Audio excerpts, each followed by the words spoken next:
వందనాలండి. గలతీ పత్రిక 4వ అధ్యాయాన్ని చదువుకుందాం. మరియు నేను చెప్పున్నదేమనగా, వారసుడు అన్నిటికీ కర్తయ్యున్నను, బాలుడై ఉన్నంత కాలము అతనికిని దాసునికిని ఏ భేదమును లేదు. తండ్రి చేత నిర్ణయించబడిన దినము వచ్చే వరకు అతడు సంరక్షకులకు యొక్కయు గృహ నిర్వాహకులకయు ఆధీనంలో ఉండును. అటువలే మనమును బాలురమై ఉన్నప్పుడు లోక సంబంధమైన మూల పాఠములకు లోబడి దాసులమై ఉంటిమి. అయితే కాలం పరిపూర్ణమైనప్పుడు దేవుడు తన కుమారుని పంపెను. ఆయన స్త్రీ యందు పుట్టి మనము దత్తపుత్రులము కావాలని ధర్మశాస్త్రముకు లోబడి ఉన్న వారిని విమోచించుటకై ధర్మశాస్త్రమునకు లోబడిన వాడయ్యను. మరియు మీరు కుమారులై ఉన్నందున నాయన తండ్రి అని మొరపెట్టు తన కుమారుని ఆత్మను దేవుడు మన హృదయములలోనికి పంపెను. కాబట్టి నీవిక దాసుడవు కావు, కుమారుడవే. కుమారుడవైతే దేవుని ద్వారా వారసుడవు.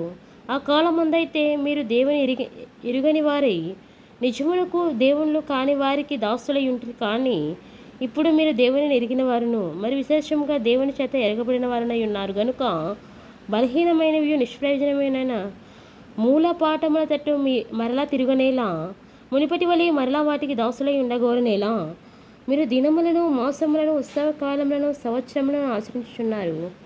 మీ విషయమై నేను పడిన కష్టం వ్యర్థమైపోనేమో అని మునుగుచ్చి భయపడుచున్నాను. సహోదరులారా, నేను మీ వంటి వారినైతే గనుక మీరు నా వంటి వారు కావాలని మిమ్మల్ని వేడుకొనిచున్నాను. మీరు నాకు అన్యాయం చేయలేదు. మొదటిసారి శరీర దౌర్బల్యం కలిగినను నేను సువార్త మీకు ప్రకటించుతానని మీరు ఎరుగుదురు. అప్పుడు నా శరీరంలో మీకు శోధనగా ఉండిన దానిని బట్టి నన్ను మీరు ధృవీకరింపలేదు, నిరాకరింపలేను లేదు. కానీ దేవుని దూత వలెను క్రీస్తు యేసు వలెను నన్ను అంగీకరించితిరి. మీరు చెప్పుకున్న ధన్యత ఏమైనది? సఖ్యమైతే మీ కనులు ఓడదీసి నాకు ఇచ్చివేసి ఇంద్రని మీ పక్షమున సాక్ష్యం పలుకుచున్నాను. నేను మీతో నిజమాడినందున మీకు శత్రువునైతినా? వారు మీ మేలు కోరి మిమ్మల్ని ఆసక్తితో వెంటాడేవారు కారు. మీరే తమను వెంటాడవలనని మిమ్మల్ని బయటకు తోసివేయ కోరుచున్నారు. నేను మీ వద్ద ఉన్నప్పుడు మాత్రమే కాక ఎల్లప్పుడూ మంచి విషయంలో ఆసక్తిగా ఉండటమే. నా పిల్లలారా, క్రీస్తు స్వరూపం మీ అందు ఏర్పడే వరకు మీ విషయమే మరలా నాకు ప్రసవేదన కలుగుచున్నది.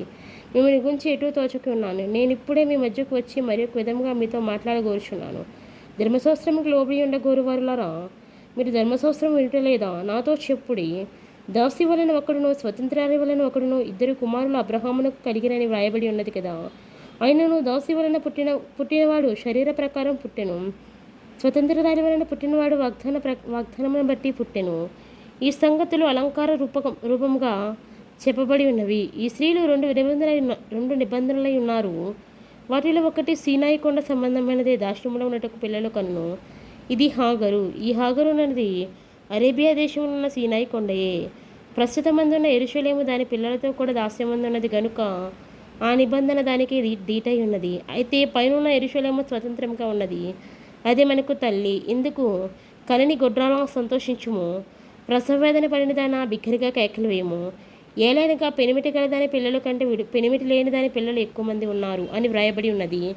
సహోదరులారా, మనమును ఇస్సాకు వలె వాగ్దానమును బట్టి పుట్టిన కుమారులమై ఉన్నాము. అప్పుడు శరీరమును బట్టి పుట్టినవాడు ఆత్మను బట్టి పుట్టిన వారిని ఎలాగో హింస పెట్టినో ఇప్పుడు అలాగే జరుగుచున్నది. ఇందును గూర్చి లేఖనమేమో చెప్పుచున్నది, దాసిని దాని కుమారుని వెళ్ళగొట్టుము. దాసి కుమారుడు స్వతంత్రాలి కుమారునితో పాటు వారసుడై ఉండడు. కాగా సహోదరులారా, మనం స్వతంత్రాలి కుమారులమే కానీ దాసి కుమారులము కాము. దేవుడు తన పరిశుద్ధమైన వాక్యం దీవించి ఆశీర్వదించును గాక. ఆమేన్. ప్రార్థన చేసుకుందామండి. పరమపూజ్యుడైన తండ్రి, సర్వాధికారమైన ప్రభా, నీ ఘనమైన పాదములకు వందనములు, స్తుతులు, స్తోత్రములు ప్రభా. ఇంతవరకు నైనా మమ్మల్ని అందరినీ సజీవమైన రెక్కల చాటున భద్రపరిచి గలతీ పత్రిక 4వ అధ్యాయాన్ని ధ్యానం చేసుకోవడానికి ఇచ్చిన గొప్ప శ్రేష్టమైన అవకాశాన్ని బట్టి నీకే స్తుతులు, స్తోత్రములు, వందనాలు ప్రభా. ఈ యొక్క పత్రికనైనా ధ్యానం చేసుకున్నాం ప్రభా. వాక్యం మా హృదయమందునైనా ఫలించడానికి, వాక్యం క్రియ జరగడానికి సహాయం చేయండి ప్రభా. మీకు వందనములు అయా తండ్రి. వాక్యాన్ని విన్న బిడ్డలను జ్ఞాపకం చేసుకోండి ప్రభా. వారి యొక్క అవసరతలను నీ నామం పేరట తీర్చండి ప్రభా. వారి కొదవగా ఏముందో ప్రభా తండ్రి, నేను ఏమి కొదవ కలిగి ప్రభా తండ్రి ఉన్నారో ప్రభా నీకు తెలుసు కదా ప్రభా. మీరే వారి కొదవలలో తీర్చండి, నడిపించండి ప్రభా. దేవాది దేవుడివైన యేసయ్యా, నీకు అసాధ్యమైనది ఈ లోకంలో ఏదీ లేదు ప్రభా. తల్లి తన బిడ్డను మరిచినా ప్రభా తండ్రి మరవదు కదా ప్రభా. వారైనా మరుస్తారు కానీ నిన్ను మరువను అని చెప్తున్నావు ప్రభా. చూడు, మన అరచేతిలో నేను చెక్కుకుని ఉన్నాను అని చెప్పావు ప్రభా. నిజమే తండ్రి. నాయన, మేమంటే నీకెంత ప్రేమ తండ్రి. దేవుడి లోకాన్ని ఎంతో ప్రేమించిన వాక్యంలో ఉంది కదా ప్రభా. నీవెంతగానో మమ్మల్ని ప్రేమిస్తున్న దేవుడవు ప్రభా. మా అవసరతలన్నీ తెలుసు కదా ప్రభా. మీరే తీర్చమని యేసు నామములో వేడుకుంటున్నాం తండ్రి.